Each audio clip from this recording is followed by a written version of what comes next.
시사평론가 고현준의 뉴스탁 시간입니다. 안녕하세요. 안녕하세요.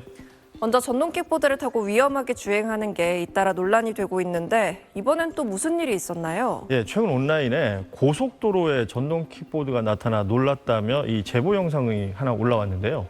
영상에는 한 남성이 킥보드를 타고 고속도로 2차로를 달리다가 뒤를 확인한 뒤 이 3차로로 차선을 변경하는 모습이 담겨 있습니다. 영상 속 표지판에는 명지 IC, 김해공항이라는 문구가 보여서 부산 근처 고속도로로 추정이 됩니다. 이 남자는 고글 달린 헬멧에 두꺼운 방한복 차림이었는데요. 원동기 장치 자전거로 분류되는 전동 킥보드는 고속도로와 자동차 전용도로 진입이 전면 금지돼 있습니다.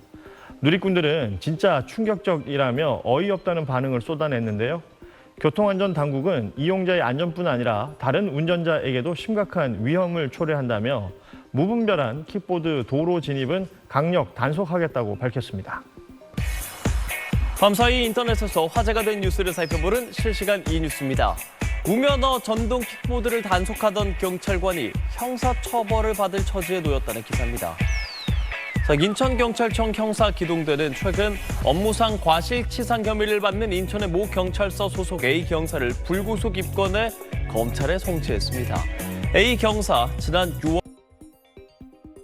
지난달 인천 서구의 한 인도에서 중학생이 몰던 전동 킥보드로부터 2살 배기 딸을 보호하려던 30대 여성이 바닥에 머리를 부딪혀 중태에 빠졌고, 지난 6월 공원에서 산책하던 노부부를 고등학생이 몰던 전동 킥보드가 덮쳐 부인이 숨졌습니다. 보호자와 함께 산책 나온 강아지가 중학생이 몰던 킥보드에 들이받치는 사고도 있었습니다. 너 왜 이렇게 시력이 안 좋아, 애기야? 하니까 원래 안경을 쓰는데 이게 안경이 걸리적거려서 안 쓰고 있었어요. 라고 이렇게. 지난 6월엔 킥보드에 탄 학생을 경찰이 잡아 끌어 학생이 크게 다치면서 과잉 단속 논란이 일었는데, 경찰이 최근 단속 경찰관을 업무상 과실치상 혐의로 불구속 송치하기도 했습니다. 도로교통법상 전동 킥보드는 이종 원동기나 자동차 면허를 가진 만 16살 이상만 탈 수 있지만 10대 청소년들의 무면허 킥보드 사고는 끊이질 않는 상황. 전동 킥보드를 포함한 개인형 이동장치 사고가 5년 만에 10배 이상 급증했는데, 이 가운데 40%는 18세 이하 청소년들에 의해 발생했습니다. 문제는 킥보드 대여 업체마다 운전면허 인증 방식이 제각각인데다 면허가 없는 10대들도 쉽게 회원가입을 할 수 있다는 점입니다. 저는 아직 운전면허증을 인증하지 않은 상태인데요. 그럼에도 대여가 가능한지 확인해 보겠습니다. 네, 손쉽게 바로 대여가 됐습니다. 뚫고 탈 수가 있어요. 너무 쉽게. 실어주면서 타는 애도 있고, 두 명이서 타는 게 재밌어가지고 그러는 사람도 있고. 최근 일부 지자체에선 킥보드 없는 거리를 조성하고, 국회에선 킥보드 운행 자체를 막는 킥란이 금지법까지 발의된 상황. 전문가들은 전동 킥보드의 운행 특성에 맞는 별도 규정이 시급하다고 지적합니다. 속도도 아예 낮춰야 되고, 주정차 방법에 이르기까지 또 운행 방법, 이 전체적으로 피행 관련 규정을 새로 만들어서 경찰은 미성년자의 무면허 운전사고가 났을 때 대여업체들이 사실상 방조했다고 보고 형사처벌하는 방안을 적극 검토하기로 했습니다. SBS 신정원입니다. 지난 2023년 6월 인도를 걷던 80대 노인을 그대로 들이받은 전동 킥보드. 여기엔 13살짜리 남자아이 2명이 면허도 없이 올라타 있었습니다. 노인은 병원으로 옮겨졌지만 결국 뇌출혈 진단을 받고 숨졌습니다. 가해 학생 중 한 아이의 부모가 최근 한 언론사와의 인터뷰에서 2년 만에 입장을 밝혔습니다. 아이 아버지는 사고에 대해 무조건 아들의 잘못이라며 부모로서 깊이 반성하고 지금도 피해자 가족분들께 죄송하다고 고개를 숙였습니다. 그러면서도 공유 킥보드 업체에 대해서는 분통을 터뜨렸습니다.